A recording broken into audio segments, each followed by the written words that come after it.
벌써 2월 첫 주일이 되었습니다. 특별히 또 세상에서는 오늘이 또 슈퍼볼 하는 날이죠. 네, 슈퍼볼 저는 안 봐서 잘 모르겠습니다. 어떻게 들어가는 건지. 옛날에는 전 풋볼 열심히 보댔어요. 폴드 풋볼 게임.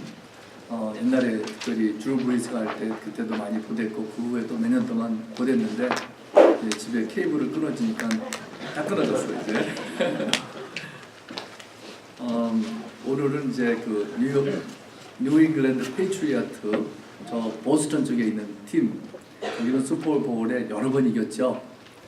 브레이디라고 하는 사람이 그 코로백이고 밑에는 그 이글스라고 필라델피아 이글스 다 동쪽에 있는 팀들이에요. 거기는 아마 슈퍼볼 이겨본 적이 없는 것 같아요. 그래서 여러분들 어느 팀을 응원하시는지 모르겠습니다. 오늘 6시 반에 하는데 저는 필라델피아 이글스 팀이 이기면 좋겠어요. 왜냐하면 뉴 잉글랜드 너무 자주 이겨가지고 좀 못하는 사람이 좀 이겨야죠. 근데 특별히 또 다 크리스천들이 많아요. 두 팀이 다.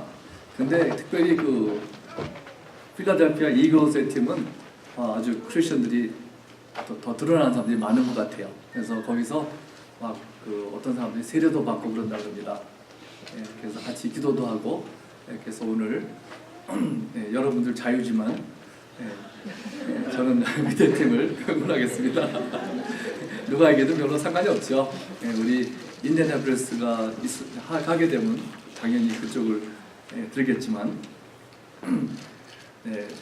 오늘은 지난 주일에는 우리 사도 바울 참 예수 믿는 사람 핍박하던 사울이 변화돼가지고 예수님을 보고 변화된 모습을 좀 살펴보았습니다.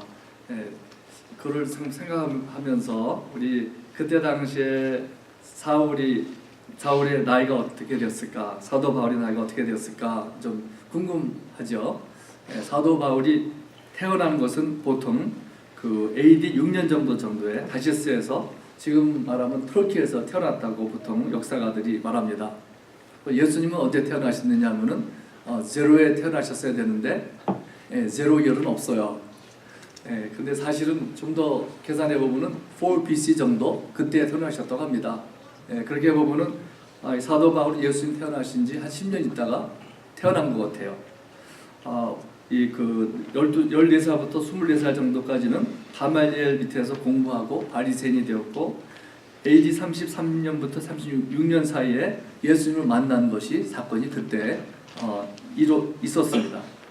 그리고 45년 정도에 바나바로부터 초청을 받아가지고 안디옥 교회에서 가르치기 시작하였고 오늘 말씀 나오는 것은 첫 번째 전도 여행인데 보통 47년, 48년 AD에 바나바와 같이 이제 나갔다고 보통 생각합니다. 그래서 구브로로 가서 이제 또 오늘 말씀 조금 전에 14절에 보면은 그 비시디아 안디옥에 이르러 안식일에 회당에 들어가 앉으니라 이렇게 말씀하고 있습니다. 그래서 안디옥 교회가 두 개가 성경이 나오죠. 이것은 이제 처음에 두 번째 나오는 안디옥인데 갈라디아 그 지금 터키 있는데 거기에 있는 안디옥에 있었던 일이고 안디옥에 가가지고 회당에 들어갔습니다. 들어가가지고 이제 그 말씀을 전하는 복음을 전하는 그 메시지가 바로 오늘 말씀 우리가 보고자 하는 것입니다. 사도 바울이 정말 변화돼가지고 복음을 전하지 않으면 못 견디는 그런 열정을 가지고 있었는데 그 첫 번째 설교, 기록된 첫 번째 설교 예수님을 만난 다음에 한 12년 정도 13, 14년 정도 후에 이제 그 전한 말씀의 내용입니다. 그래서 이 전한 말씀, 복음이 내용이 무엇인가 이거를 아는 것은 참 중요한 것 같아요. 그래서 그 말씀 전체를 보지는 않겠지만은 좀 살펴보고자 합니다.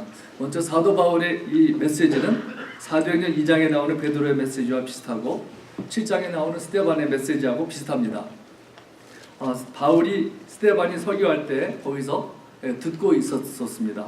그래서 어쩌면은 사도 바울은 스데반의 메시지를 듣고 영향을 받았을 수가 있겠다 생각이 듭니다. 또 그가 전한 말씀, 이 대상이 누구인가 보면은 오늘 말씀 16절에 보면은 이렇게 말했습니다. 바울이 일어나 손짓하며 말하되 이스라엘 사람들과 및 하나님을 경외하는 사람들아 들으라 그랬습니다. 그러나 이 말씀을 누구한테 향해서 말씀하는 것이냐면은 이스라엘 사람들. 오늘 회당에 있으면은 다 이스라엘 사람들이죠, 유대인들. 그런데 그 외에도 및 하나님을 경외하는 사람들아 들으라. 그러니까는 이방인들 중에도 여호와 하나님을 믿습니다 하고 들어온 사람들이 있는 것 같습니다. 예를 들면 이방인 중에서 하나님을 경외하는 사람들, 고넬료 같은 사람, 사도행 10장에 나오는 고넬료, 그런 사람들이 같이 있었다 생각이 듭니다.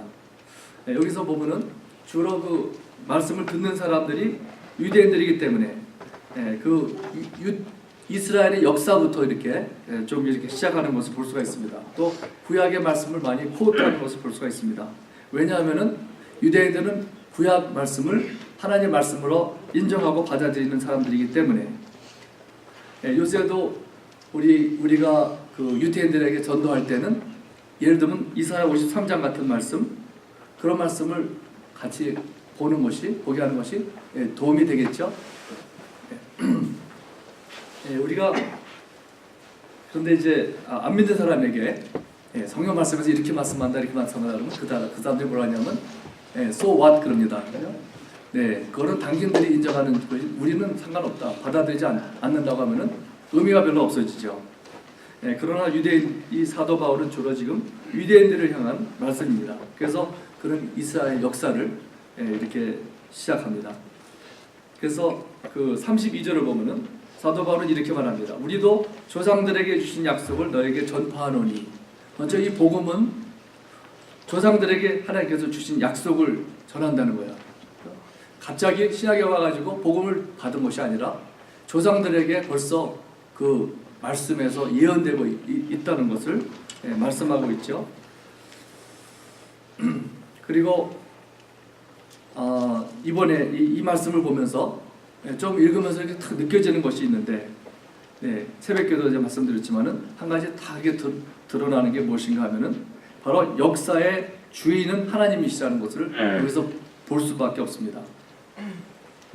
17절을 보면은 이 이스라엘 백성이 하나님이 우리 조상들을 택하시고 애굽 땅에서 나그네 된 그 백성을 높여 큰 권능으로 인도하여 내사. 시작부터가 하나님께서 이스라엘 백성을 택하시고 애굽 땅에서 인도하시고 큰 권능으로, 이런 거를 볼 때 처음부터 끝까지 모든 것이 다 하나님께서 하시는 거예요. 그것이 참 의미가 있습니다. 우리 부모님들이 옛날에 이북에서 넘어올 때 피난 그 생활을 얘기를 많이 하셔요. 여러 번 들었는데 그런 거 얘기할 때 보통 우리가 가서 참 총알을 피했다, 뭐 먹을 거 없어가지고 이런 거 먹었다, 저런 거 밀기울 먹고 뭐 이런 얘기도 막 하시는 얘기, 여러분들은 아마 모르시겠지만 우리 옛날 세대는 전쟁 고통 당한 분들은 참 보통 고생한 것이 아닌데, 그런데 그런 얘기할 때 얘기 듣는 건 좀 다르죠. 여기는 말씀이 전부 다 하나님께서 이렇게 하셨다, 하나님께서 택하시고 인도하시고 권능으로 인도해내시고 이렇게 지금 처음부터 끝까지 바로 역사를 주도하시는 분은 하나님이세요. 또 이 말씀이 복음인데 복음을 이루시는 분도 하나님이시고 처음부터 끝까지 하나님이 하시는 거예요. 영어로 말하면 initiate라는 말이 있죠. initiate, 시도하다, 주도하다, 이런 말씀이죠. 스데반은 아브라함 때부터 얘기하는데 아브라함도 아브라함이 시작한 것이 아니고 하나님께서 아브라함을 택하시고 민족을 시작하셨습니다. 여기 오늘 말씀에는 이스라엘부터 시작해요. 이스라엘이 하나님을 택한 것이 아니라 하나님께서 그 조상들 이스라엘을 택하셨고 그들을 애굽에서 인도해 내셨습니다. 그리고 이스라엘 백성이 광야로 나가는데 여기 18절에 보면은 광야에서 약 40년간 그들의 소행을 참으시고 그랬어요. 여기 말씀이 전부 다가 하나님께서 하시는 거예요. 모든 게 다 서브젝트가. 그래서 하나님께서 이 광야에서 그들이 있었던 것도 40년인데 40년이라는 세월을 정한 것도 하나님이세요. 하나님께서 참으시고 그동안 참으셨다는 거죠. 또 19절을 보면은 가나안 땅에 사는 7 족속을 멸하는 것도, 물리친 것도 이스라엘 백성이 다 싸우긴 했지만 그러나 여기서 보면 하나님께서 물리치셨다고 했어요. 멸하셨다고. 또 20절에 보면은 선지자 사무엘 때까지 사사를 주신 것도 하나님이 하셨다고. 사사를 주셨더니 이렇게 말씀하고 있죠. 또 그 외에 이스라엘 백성이 그들도 왕이 필요하다고 부르짖었을 때 하나님께서 여기 보니까 사울을 주셨다고 했어요. 그들이 왕을 구하거늘 하나님이 베냐민 지파 사람 기스의 아들 사울을 40년간 주셨다가 주신 것도 하나님께서 주신 것이고 기간 40년도 주신 것도 하나님께서 주셨다고 말씀하고 있습니다. 우리 사울을 보면은 참 다윗과 많이 비교가 되죠. 우리 저번 금요일날 우리 권양도님께서 우리 다윗에 대해서 말씀하셨다고 그랬는데 다윗을 보기 전에 그 바로 저번에 있었던 사울을 보면은 대조가 됩니다. 사울은 어떤 사람이었는가? 하나님의 마음에 합한 사람이 아니었어요. 사울은 사람에게 마음에 맞는 사람이었어요. 사울은 사람에게 잘 보이려고 했지 하나님이 나를 어떻게 보시느냐 이것에는 별로 관심이 없었던 것을 볼 수가 있습니다. 우리 기억나실 거예요. 사무엘이 사울에게 사무엘상 15장에 보면은 사울에게 와가지고 왕이 여호와의 말씀을 버렸으므로 여호와께서 왕을 버리셨다고 이렇게 선포했습니다. 그때 사울은 어떻게 행동하냐면은 사무엘님 제발 백성들 앞에서 나를 버리지 마세요. 백성이 떠난 다음에 우리 좀 조용히 좀 얘기합시다. 나를 그때는 떠나도 되지만은 백성들이 보를 때는 좀 옆에 있어 달라고 그렇게 말한 사람이 사울이에요. 사울은 사람을 두려워하였고 하나님을 두려워하지 않는 사람이었습니다. 우리 그런 걸 보면은 사람은 하나님을 두려워하든지 사람을 두려워하든지 둘 중에 하나만 두려워할 수 있지 둘 다 두려워할 수 있는 것이 아닙니다. 우리는 그런 생각들이 종종 들어요. 둘 다 좀 이렇게 잘 지내면 어떨까? 사람도 잘 기쁘게 하고 기분 좋게 하고 하나님도 참 기쁘게 하고 그러면 좋겠다고 생각되지만 그렇게 할 수 없습니다. 예수님께서는 두 주인을 섬길 수 없다고 말씀하셨잖아요. 두 주인을 섬길 수가 없습니다. 그래서 하나님께서는 사울을 버리시고 그 대신 다른 왕 다윗을 택하셨습니다. 하나님께서 다윗을 왜 택하셨을까요? 오늘 말씀 여러 가지 볼 수 있겠지만 오늘 말씀 22절을 보면은 하나님께서 다윗에 대해서 뭐라고 하십니까? 내가 이새의 아들 다윗을 만나니 여기 두 가지 말씀을 하세요. 하나는 내 마음에 맞는 사람이라 내 뜻을 다 이루리라 하시더니 다윗은 두 가지 말로 표현하면 어떻게 말할 수 있냐면 내 마음에 맞는 사람이라 그랬어요. 전에 번역에는 내 마음에 합당한 사람이다 그랬죠. 합당하다, 맞는다. 내 마음에 맞는 사람. 참 이런 소리를 들으면 얼마나 좋을까요? 더 이상 소원이 없죠. 하나님께서 여러분에게 너는 내 마음에 맞는 사람이다. 그러면 더 이상 바랄 소원이 없겠습니다. 너는 내 마음에 맞는 사람이다. 다윗의 어떤 점이 하나님의 마음에 들었을까요? 맞았을까요? 영어로는 뭐라고 썼냐면 David is a man after my own heart라 했어요. 내 마음에 똑같은 거죠. 번역 그대로 하는 거죠. 근데 man after my own heart who will do all my will 그랬어요. 사울은 하나님을 두려워하지 않았고 사람을 두려워하는 사람 왕이었습니다. 사울은 하나님의 뜻대로 다스리지 않았습니다. 하나님의 이름보다는 사람들 앞에서 자신을 잘 보이려고 최선을 다한 사람입니다. 그러나 다윗은 어떻게 다뤘습니까? 다윗에게 문제가 없는 것은 아니었어요. 어떻게 보면 다윗에게 문제가 더 많았다고 볼 수 있죠. 사울은 간음죄를 짓거나 또 살인죄를 짓거나 그런 기록은 모르겠어요. 그러나 다윗은 그런 큰 죄를 지은 사람이었습니다. 그럼에도 불구하고 하나님은 다윗은 내 마음에 맞는 사람이라고 여러 가지를 볼 수 있겠죠. 한두 가지만 보면은 다윗은 하나님을 두려워하는 사람이었고 어려서부터 하나님을 의지하는 사람이었습니다. 사무엘상 17장 37절에 보면은 골리앗과 바로 싸우기 전에 사울 왕에게 이렇게 말합니다. 여호와께서 나를 사자의 발톱과 곰의 발톱에서 건져내셨은즉 나를 이 블레셋 사람의 손에서도 건져내시리로다. 이 다윗은 여기서 뭘 볼 수 있냐면 어려서부터 그 곰과 또 사자 싸우면서도 하나님을 의지하면서 살았던 그런 사람이었습니다. 또 다윗은 하나님을 얼마나 사모하고 사랑하는지 시편 84편 2절에 보면은 내 영혼이 여호와의 궁정을 사모하여 쇠약하며 내 마음과 육체가 살아계신 하나님께 부르짖나이다. 하나님을 얼마나 사모하는지요? 여호와의 궁정을, 하나님이 계신 곳을 너무 사모해서 쇠약해졌다 그랬어요. 몸이 약해질 정도로. 아마 하나님의 그 성전을 떨어져 살다 보니까 그게 너무나 그립고 하나님이 계시는데 거길 미스하는 것이 너무 심해서 몸이 다 약해질 정도로 그렇게 그랬습니다. 전에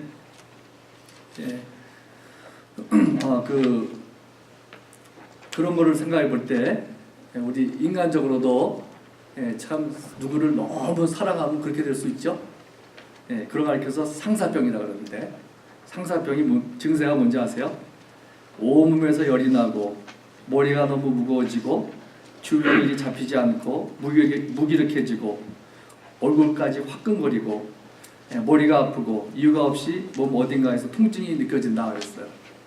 음식 맛이 없어지고 음식을 삼키기 힘들어지는 경우가 있는가 하면 어떤 경우에는 또 반대로 음식을 2배로 먹는 경우도 있다. 상대방 생각이 하루 종일 시도 때도 없이 납니다.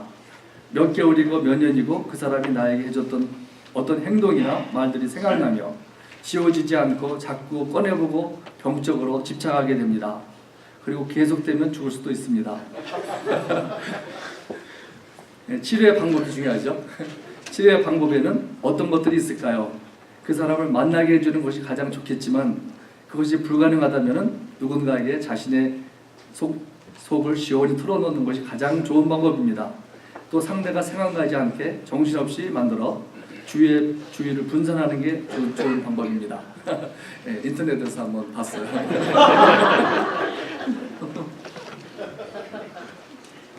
좀 더 재밌는 얘기가 있지만은 거기서 끝이겠습니다. 다윗은 그렇게도 하나님을 사모했다고 말씀하고 있습니다. 그래서 하나님의 마음에 맞는 사람, 그렇게 됐기 때문에 하나님께서 그를 가리켜서 다윗은 내 뜻을 다 이루리라 그랬습니다. 내 뜻을 이루려면 어떤 사람이 이룰 수 있을까요? 내 마음을 아는 사람이죠. 하나님의 마음을 아는 사람. 하나님을 섬긴다고 사랑한다고는 하지만은 하나님의 마음을 모르고 막 뛰는 사람들이 있어요. 잘 모르고. 우리 세상에서도 우리 이번에도 그 트럼프 대통령이 한국에 대사를 보내는 데 있어서 그 빅토르 차죠. 그분을 이제 어떻게 하기로 돼 있다가 이제 끝났습니다. 포기했습니다. 왜 그럴까? 뭐 자세한 거는 모르지만은 대통령의 마음과 맞지 않기 때문에 그걸 포기한 것이죠. 바로 사람도 그렇습니다. 우리 나하고 마음이 맞으려면 어떻게 맞아야 됩니까? 그러려면은 같이 시간을 보내야 되겠죠. 그 사람의 뜻을 알아야 되니까. 그 대사로 나가려면 대통령을 뜻을 알아야 되고 대통령이 무엇을 원하는지 알아야 되는데 그 빗나가게 되면은 대사로 나갈 수도 없습니다. 잘하는 좋건 나쁘건 하나님도 마찬가지입니다. 하나님의 마음에 맞으려면 어떻게 해야 될까요? 하나님이 무엇을 좋아하시는지 알아야 됩니다. 그렇게 하려면 어떻게 해야 될까요? 하나님의 말씀을 자꾸만 봐야 되겠죠. 묵상하고 하나님은 어떤 분이신가, 무엇을 원하시나, 이런 경우에는 무엇을 원하실까. 그러나 누가 하는 말이 우리 크리스천들은 오늘날 기도를 할 때 주로 원웨이로 한다 그런 말을 했어요. 이 원웨이로 하는 데만 익숙해 있다. 생각해보면 그래요. 우리는 기도한다 그러면은 우리가 막 따봤던 것처럼 말을 막 한 다음에 아멘 그러고 이러는 사람. 하나님의 말씀을 들어보려고 생각하지 않고 그냥 원웨이로 주문만 하는 거죠. 어떻게 말하면은 그래서 그러나 우리 기도할 때 정말 하나님에게 말만 한다면은 하나님이 원하시는 것을 어떻게 알 수가 있을까? 그와 마찬가지로 오늘 사도 바울의 이스라엘에 대한 말씀을 보면은 무엇을 알 수가 있느냐 하면은 모두 하나님께서 하시는 것을 볼 수가 있습니다. 그렇다면은 이 복음에 있어서 복음은 누가 이루시는 것이냐? 하나님께서 하시는 거지 우리가 하는 것이 아닙니다. 그러나 우리는 무엇을 해야 한다고 생각하고 내 노력이 중요하다고 생각할 때가 많습니다. 그러나 오늘 말씀을 보면은 이것이 사도 바울의 메시지고 복음인데 모든 것이 다 하나님께서 주도하시고 이니시에이트 하시는 것입니다. 내 생각은 그리 중요하지 않고 내가 하는 것은 큰 의미는 있지만 물론 의미는 있지만은 하나님께서 모든 것을 하시고 우리는 패시브한 롤을 가졌습니다. 그것은 우리는 받아들이는 거죠. 하나님께서 이루신 구원을 우리는 믿고 받아들이는 것입니다. 그것이 중요하지 않다고 할 수는 없지만은 가장 큰 일은 하나님께서 하시는 것이고 구원은 하나님께서 이루시는 것입니다. 그래서 하나님께서는 그의 마음에 맞는 다윗에게 약속을 주셨습니다. 그 하나님의 마음에 맞는 것이 얼마나 귀한 것인지 하나님께서 거저 넘어가지 않으시고 마음에 맞는 다윗에게 그때도 축복하시지만은 한없이 축복하세요. 그래서 그 다윗에게 영원한 왕이 되겠다고 그 성경을 읽으면서 저는 다윗은 죽는데 무슨 영원한 왕이 되는 게 무슨 말인가? 그것은 다 여러분도 아시겠지만은 그 후에 그 자손에게 하나님께서 그 씨를 통해서 영원한 왕을 주시겠다는 약속을 해주신 것입니다. 사무엘하 7장 12절에 보면은 나단이 다윗에게 와서 하는 말이 내 수완이 차서 내 조상들과 함께 누울 때에 보면은 내 수완이 차서 내 조상들과 함께 누울 때 이것은 뭐냐면은 다윗이 죽은 다음에 이를 얘기하는 거죠. 내 몸에서 내 씨를 내 뒤에 세워 그의 나라를 견고하게 하리라. 그는 내 이름을 위하여 집을 건축할 것이요 나는 그의 나라 왕위를 영원히 견고하게 하리라. 그래서 어떤 사람들은 솔로몬이 할 것이라고 생각합니다. 솔로몬이 성전을 짓기는 하죠. 그러나 영원이라는 말이 들어갈 때는 보통은 그걸 말하는 게 아니고 그 한장 구애를 말하는 거예요. 바로 왕위를 영원히 한다는 것은 바로 그의 몸에서 태어날 그 아들의 나라를 영원하게 견고하게 하리라는 바로 예수 그리스도의 나라를 말씀하는 것입니다. 또 예레미야 23장 5절에 보면은 예레미야가 이렇게 예언했습니다. 여호와의 말씀이니라 보라 때가 이르리니 내가 다윗에게 한 의로운 가지를 일으킬 것이라. 여기 때가 이르리니 보통 때가 이른다 그러면 그것도 한참 있은 후에 일어날 일들을 말하는 것을 볼 수가 있습니다. 계속 읽어보면은 그가 왕이 되어 지혜롭게 다스리며 세상에서 정의와 공의를 행할 것이며 그래서 다윗에게 한 의로운 가지 righteous branch는 보통 유태인들은 알지만 그 메시아를 가리켜서 righteous branch라고 하는 것입니다. 예레미야 33장 14절에도 보면은 그날 그때에 여기도 그날 그때 그렇죠? 그날 그때라는 것은 한참 있다가 먼 장래에 일어날 일을 말하고 있습니다. 내가 다윗에게서 한 공의로운 가지가 나게 하리니 내가 이 땅에 정의와 공의를 실행할 것이라. 그날에 유다가 구원을 받겠고 예루살렘이 안전히 살 것이며 이 성은 여호와는 우리의 의라는 이름을 얻으리라. 여호와께서 이와 같이 말씀하시니라. 이스라엘 집에 왕에 앉을 사람이 다윗에게 영원히 끊어지지 아니할 것이며 다윗의 자손에게서 의로운 가지가 왕이 영원한 왕이 태어날 것이라고 예언하고 있습니다. 바로 이스라엘을 구원해 주실 분이 다윗의 자손에게서 날 것이라고 말씀하고 있고 마태복음 우리 신약에 와서 1장 1절에 보면은 아브라함과 다윗의 자손 예수 그리스도의 계보라 이렇게 말씀하고 있습니다. 또 오늘 본문 말씀 23절에 보면은 하나님이 약속하신 대로 이 사람의 후손에서 이스라엘을 위하여 구주를 세우셨으니 곧 예수라. 바로 이 사람의 후손에서 이스라엘을 위해서 구주는 세이비얼이죠. 세이비얼이 태어날 것이라고 이름을 예수라고 부르라고 말씀하고 있습니다. 이스라엘을 구원하실 분을 누가 세우셨습니까? 누가 일으키셨습니까? 바로 하나님께서 일으키셨고 하나님께서 세우셨습니다. 우리가 세운 것이 아닙니다. 우리가 그분을 세우는 것도 아니고 하나님 자신이 우리를 위해 구주를 주신 것입니다. 세이비어를 주신 것입니다. 마태복음 1장 21절에 보면은 주의 사자가 요셉에게 말하였습니다. 요셉아 내 아내 마리아 데려오기를 무서워하지 말라. 그에게 잉태된 자는 성령으로 된 것이라. 아들을 낳으리니 이름을 예수라 하라. 이는 그가 자기 백성을 그들의 죄에서 구원할 자이심이라 하니라. 바로 예수라고 하라고 바로 그가 죄에서 이스라엘 사람을 구원하실 것이라고 말씀하고 있죠. 또 F.B. 마이어스는 이렇게 말했습니다. 그 하나님과 화평을 이루는 것에 대해서 To have peace with God, I must know that He is satisfied. 하나님과 화평하기 위해서는 그분이 만족하셔야 되는 것을 확인해야 된다 그랬어요. 그분이 하나님 만족하셔야 됩니다. 뭐라 하냐면 God was the offended party. 하나님께서 마음이 상하신 분이시기 때문에 그래서 그분이 만족하셔야 된다. 그렇겠죠? 우리가 죄를 지은 것은 죄의 대상이 하나님이에요. 하나님의 마음을 아프게 한 것입니다. 그가 마이얼스가 말하기를 Well, blessed be His name, He is satisfied, for He Himself has found the ransom. 그랬어요. 그가 무슨 말이냐면은 다행이라는 말씀이죠. 그것은 그가 만족하셨다. 왜 그런가 하면은 바로 그분 자신이 우리를 위해서 랜섬을 주셨기 때문에, 대성물을 주셨기 때문에, 그분이 주신 거기 때문에 알아서 만족할 그 랜섬을 주셨다는 말씀이죠. 그래서 바로 그분이 대속제물을 우리에게 주셨고, 그렇기 때문에 우리는 그분을 만족시킨다는 것을 안다 그랬습니다. 그래서 하나님께서 우리를 구원해 주십니다. 우리 죄인은 무엇을 해야 할까요? 이런 말 들으면 좀 책임 없는 말이라고 하는 경우도 많이 있지만은 성경적으로 말하려면 우리는 무엇을 해야 구원받는 건 없습니다. 그렇죠? 그럼 우리는 할 것이 무엇이냐? 우리는 그냥 말씀을 받아들이고 믿고 그런 것입니다. 예수님을 받아들이는 것입니다. 머리로만 아니라 마음으로부터 믿고 그분을 영접하고 모셔드리는 것입니다. 그러므로 사도 바울의 이 첫 메시지는 하나님 중심입니다.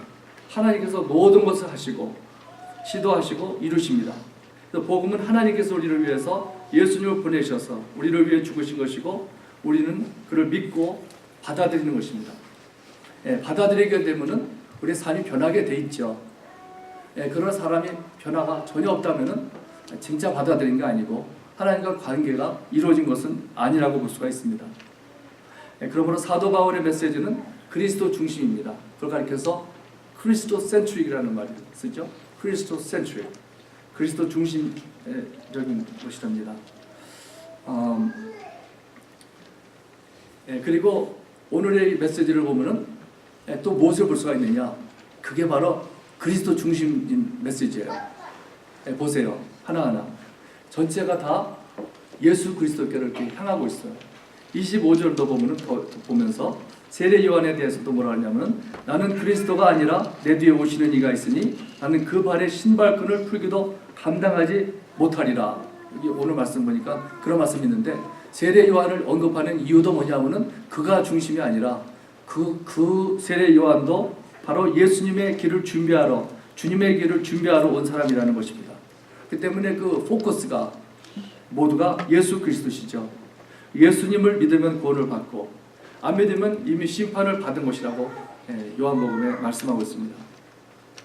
그런데 27절 말씀을 보면 오늘 말씀 사도 바울은 말하기를 유대인들이 안식일마다 구약을 외우면서도 선지자들의 말을 알지 못하였다 그랬어요. 참 정말 맞죠?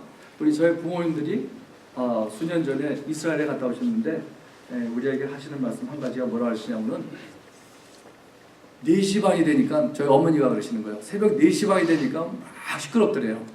그래서 밖에 내다보니까 그 유대인들이 나와서 그 아침에 기도하고 있는 거예요. 우리 6시는 아무것도 아니에요. 4시 반이면 그죠? 4시 반이면서 열심히 보통이 아니죠. 오늘 사도 바울의 말씀은 또 그 구약을 외운다 그랬어요. 구약을 얼마나 열심히 외워요. 우리 여러분 외우는 분 있으세요? 구약은 더군다나 외우기 쉽지 않죠. 근데 뭐라 하냐면 선지자들의 말을 알지 못한다 그랬습니다. 우리도 이따금 좀 이상하다 생각될 때가 있습니다. 어떻게 그렇게 열심히 구약을 그렇게 열심히 외우고 읽는데 예수님을 모를까? 거기에는 여러 가지 이유가 있죠. 거기에 한 가지 답을 하나 제가 소개하고 마칠까 합니다.